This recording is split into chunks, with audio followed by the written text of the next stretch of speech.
नमस्कार मंडळी, पुन्हा एकदा आपल्या नवीन एका व्हिडिओमध्ये तुम्हा सगळ्यांचं खूप खूप मनापासून स्वागत करते.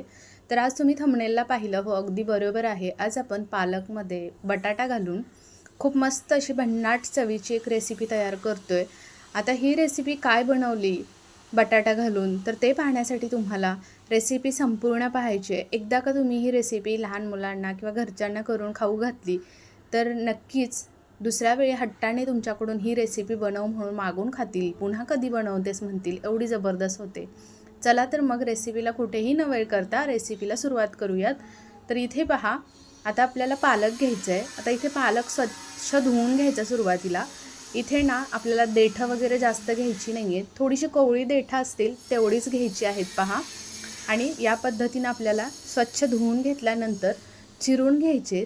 तर चिरत असताना पहा, इथे मी अगदी बारीक चिरून घेते. जितकं जमेल तितकं तुम्ही बारीकच चिरून घ्या. तर आता पहा, इथे या पद्धतीने मी सर्व पालक चिरून घेते. तोपर्यंत मला तुम्ही सांगा, आपल्या चॅनलवरती अजूनही कोणी नवीन असेल, अजूनही सबस्क्राईब केलं नसेल, तर असे छान छान साधे सोपे व्हिडिओज रेसिपी पाहण्यासाठी आपल्या चॅनलला सबस्क्राईब करून त्याच्या पुढील बेल आयकॉन प्रेस करा. म्हणजे माझे जेव्हा कधी मी व्हिडिओज अपलोड करेन तेव्हा सर्वात पहिल्यांदा त्याचं नोटिफिकेशन तुमच्यापर्यंत पोहोचेल आणि माझे कोणतेही व्हिडिओ तुम्ही मिस करणार नाहीत. तर इथे पहा, छान असं मस्त आपण पालक चिरून घेतलेला आहे. आता ही जी सुरी दाखवली ना, ती खूप मस्त सुरी आहे. गेले 4-5 महिने झालं मी यूज करते पहा. अगदी धार याची जशीच्या तशी आहे आणि अगदी स्वस्तामध्ये आहे. मिशोवरून मी खरेदी केली आहे पहा. खूप कमी पैशामध्ये आपल्याला स्वस्तामध्ये मस्त अशा 3 सुरींचा सेट भेटतो. दिसायलासुद्धा आकर्षक दिसतात. जर तुम्हाला घ्यायचं असेल तर मिशोवरून घेतली, त्याच्यामुळे मी टॅग नाही करू शकत पहा. पण ॲफिलेट ह्याच्यामध्ये नाही करू शकत. पण मी तुम्हाला डिस्क्रिप्शनमध्ये याची लिंक देईन, तुम्ही तिथून खरेदी करू शकता. आता पहा, इथे एका मोठ्या बाउलमध्ये आपण जो पालक चिरून घेतला होता, तर तो पालक इथे पहा काढून घेतला. त्याच्यानंतर जो बटाटा आपण उकडलेला बटाटा किसून घेतलेला आहे तो त्याच्यावरती घालून घेतला. एक बटाटा वापरला आहे. जरा जास्त क्वांटिटीमध्ये तुम्ही करत असाल तर पालक आणि बटाट्याची क्वांटिटीसुद्धा वाढवू शकतात. तर इथे पहा, बटाटा घालून घेतल्यानंतर मिक्सरच्या भांड्यामध्ये अर्धी वाटी इथे मी आपले दगडी पोहे असतात ते वापरलेले आहेत पहा. तुम्ही इथे नॉर्मली जे पोहे आपण खातो ते वापरले तरीही चालतील. तर इथे पहा, पोहे छान मिक्सरमधून फिरवून घेतले. अर्धी वाटी ते त्याच्यात घालून घेतले. भरपूर सारी कोथिंबीर घातली आणि मसाल्यांमध्ये पहा, हळद घातली अर्धा चमचा, धणा पावडर अर्धा चमचा, जिरा पावडर अर्धा चमचा घातली आहे. त्याच्यानंतर इथे मी घालते आहे आपलं जी मिरची पावडर असते, तर ती मिरची पावडरसुद्धा मी अर्धा चमचा घातलेली आहे, पाहू शकतात. तर अशा पद्धतीनं अजून आपल्याला त्याच्यामध्ये आपल्याला त्याच्यामध्ये आलं लसूणची पेस्ट घालायची आहे. तर ती आलं लसूणची पेस्टसुद्धा इथे 1 पाव चम्मच इतकी मी घालून घेतलेली आहे. आता पहा, याच्यामध्ये अर्धा चम्मच इतकं मिरे पावडर घातलेली आहे आणि चवीनुसार मीठ घातलेलं आहे. तर आता हे सर्व ना आपल्याला एकजीव करून घ्यायचं आहे. अजिबात इथे ना पाण्याचा हात वगैरे वापरायचा नाही किंवा पाण्याचा थेंबसुद्धा वापरायचा नाही. जे पालक आपण धुवून घेतलेला त्याचं जे अंगचं पाणी आहे पहा, त्याच्यामध्येच आपल्याला हे सर्व व्यवस्थित मिक्स करून घ्यायचं आहे. आता इथे जे आपण मी दगडी पोहे होते घरामध्ये, तर त्याचंच मी यूज केलेलं आहे पहा याच्यामध्ये. तर ते घातल्यामुळे आणि बटाटा आहे त्याच्यामुळे अगदी व्यवस्थित हे एकजीव होतं आणि लगेचच पहा, या पद्धतीनं आपल्याला मधून म्हणजे असं छान असं मिक्स करून दाबून दाबून मिश्रण हे तयार करून घ्यायचं आहे. तर इथे पहा, अशा पद्धतीनं आपण सर्व हे छान असं मिक्स करून घेतलं आहे मिश्रण. आता पहा, इथे ना तुम्ही थोडंसं अजून काही पिठं वगैरे ॲड करून ना धपाटी वगैरेसुद्धा याची बनवू शकतात किंवा मग ठेपले वगैरेसुद्धा बनवू शकता. पण आज आपण इथे बनवतो टिक्की.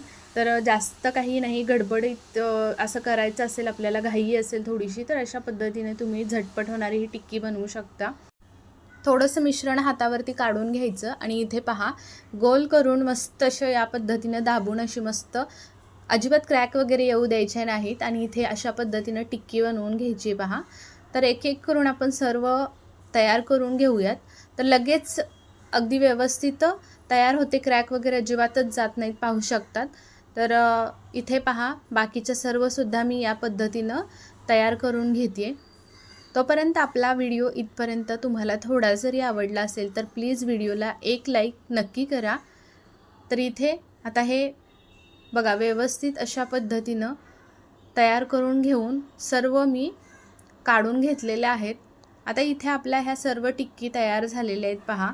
लगेचच आपल्याला पुढची प्रोसेस करायला घ्यायची आहे.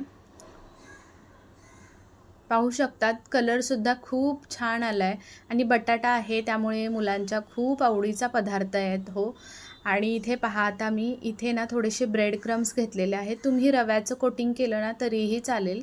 तर इथे मी थोडेसे 1-2 ब्रेड असे मिक्सरला फिरवून घेतलेत आणि त्याचं कोटिंग करते याला.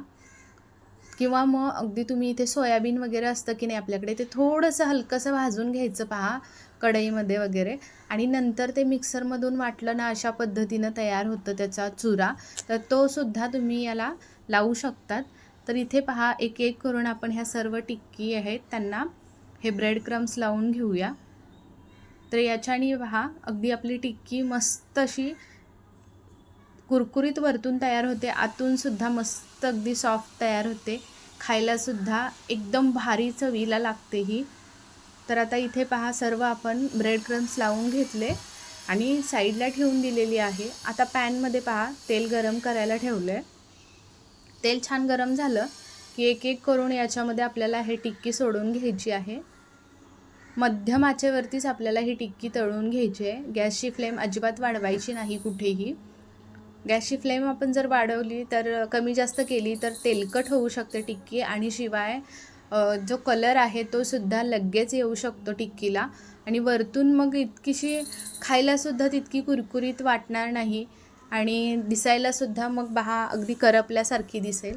तर इथे पहा आपण थोड्या एक 3 ते 4 मिनटानं दोन्ही बाजूंनी पलटी करून मस्त अशी फ्राय करून घ्यायचे. जर तुम्हाला तेलामध्ये तळून घ्यायचे असेल ना तरीसुद्धा घेऊ शकतात. पण मुलं जर आवडीनं खात आहेत तर त्यांच्यासाठी जास्त तेलकट न बनवता अशा पद्धतीनं हलकंसं 2 चमचे तेल टाकून त्याच्यामध्ये थोडंसं फ्राय करून शॅलो फ्राय करून दिलं की अजिबात तेलकट होत नाही, आवडीनं खातात मुलंसुद्धा. तर पहा इथे थोडासा माझा पुढचा व्हिडिओ स्किप झालेला आहे, पण आहे ना व्हिडिओ ती मला वाटलं की चालू आहे आणि खरंच व्हिडिओ चालू नव्हता आणि नंतर मला जेव्हा एडिटिंगला घेतलं तेव्हा माहिती पडलं. पण काही हरकत नाही. आता इथे तुम्ही पाहू शकतात आपण एक 3 ते 4 मिनटानंतर मस्त असं पहा व्यवस्थित असे आपले हे टिक्की तयार झालेत. कलरसुद्धा मस्त आलेला आहे आणि इथे आता मी तोडूनसुद्धा दाखवते. गरम आहेत खूप जास्त, तर वाफसुद्धा येते पहा. वरतून छान अगदी मस्त कुरकुरीत झाली आहे, आतूनसुद्धा मऊ अशी झाली आहे. तुम्हाला दिसत जरी असलं असं तरीसुद्धा खायला खूप टेस्टी लागते. बटाटा आहे आणि हे जर शिल्लक राहिली तरीसुद्धा तुम्ही चपातीबरोबर सुद्धा खाऊ शकतात, एवढी जबरदस्त लागते. आणि एकदा का तुम्ही मुलांना घरच्यांना ह्या पद्धतीनं अशी ही टिक्की बनवून खाऊ घातली तर खूप जास्त सर्वांना आवडेल आणि नक्कीच सर्वजण म्हणतील की पुन्हा कधी बनवतेस म्हणून. तर तुम्हाला आजची रेसिपी कशी वाटली ते मला जरूर कमेंटमध्ये कळवा. आपली ही आजची रेसिपी तुम्हाला आवडली असेल तर नक्की चॅनलला सबस्क्राईब करून त्याच्या पुढील बेल आयकॉन प्रेस करा आणि आपली ही रेसिपी जास्तीत जास्त लोकांपर्यंत शेअर करा. तर आशा करते आजची रेसिपी तुम्हाला आवडली असेल. चला मग उद्या पुन्हा भेटू अशाच एका छान आणि जबरदस्त रेसिपीसोबत. तोपर्यंत बाय बाय.